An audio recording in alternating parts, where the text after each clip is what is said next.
Hello, my name is Fabris Mulindi.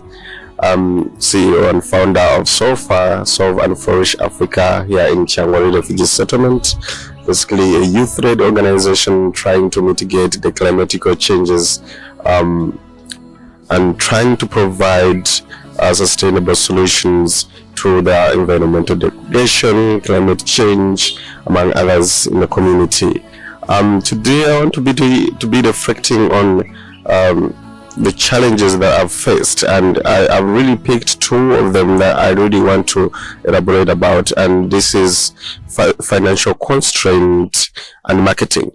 So I think with financial constraints, always hard when you have a startup and you need money to do certain things. I mean, things don't just do for themselves. It's almost impossible.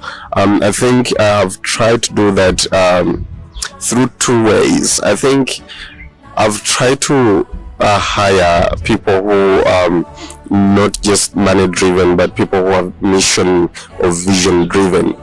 This way it's easier for me to work with people who are going to stress me about how am I going to pay them, how I'm going to do these particular activities, and they really willingly trying to contribute with their energy and other resources that they might have to make sure that SOFA is a success. So that way really the money constraint, though it's there, but it's easy, it's a little bit smoother for me to navigate. And then the other thing I've tried to do is especially at the point where I want to monetize my business, I really want to make a brave step to try to monetize different aspects, and this really needs a lot of high profile employees, people who have a lot of experience, people who have worked on high profile projects, so that they can also work for me, so that I can really bridge to that next level that I want to be. I think how I did this is I tried to sell shares. So whenever I employ you, if I do not have the money to pay you, I just have to give you certain shares in my business, and that way it's easier for me to have high profile employees without paying them, and also it's easier for me to navigate different steps without even the financial needs that's necessary to do that. And then the other aspect is marketing.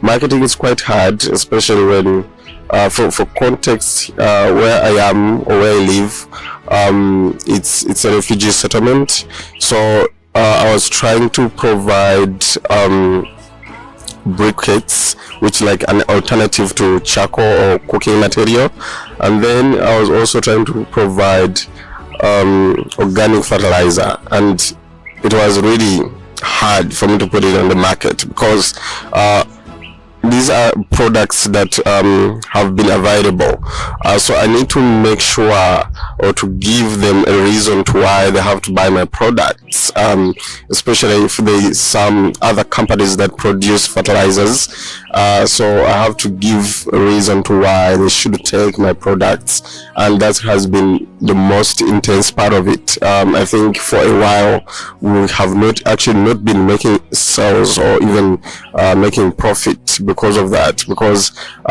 people do not trust our products and people have alternatives to our products. So how do I make them buy my own? So I think there has been a lot of campaigns and a lot of strategic marketing strategies to make sure that people know what we do and people believe and trust our products, and mainly is trying to put awareness out there, trying to put yourself out there, and trying strategically working with the local people.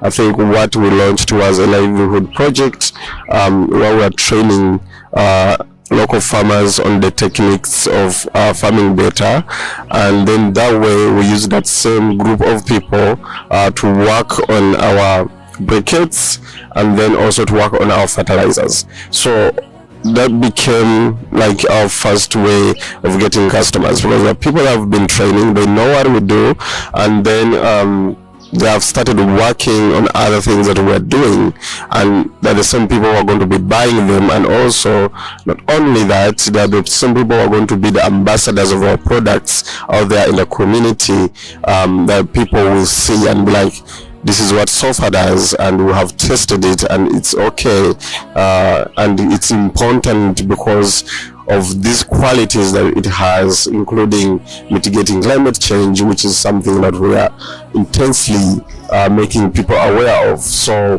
yeah, so that's how I'm still trying to navigate such challenges. I mean, the challenges never ends, but at least there's always a way of going through step by step, and after one challenge there's always another, after one challenge there's always another. It's the beauty of it, and also the worst part of it. I mean, it's what challenges you as an entrepreneur to be like, what do I do next? How do I handle this? And also it's the worst part of the business, and be like, oh god, I have got another challenge, and sometimes it's even worse than the first one.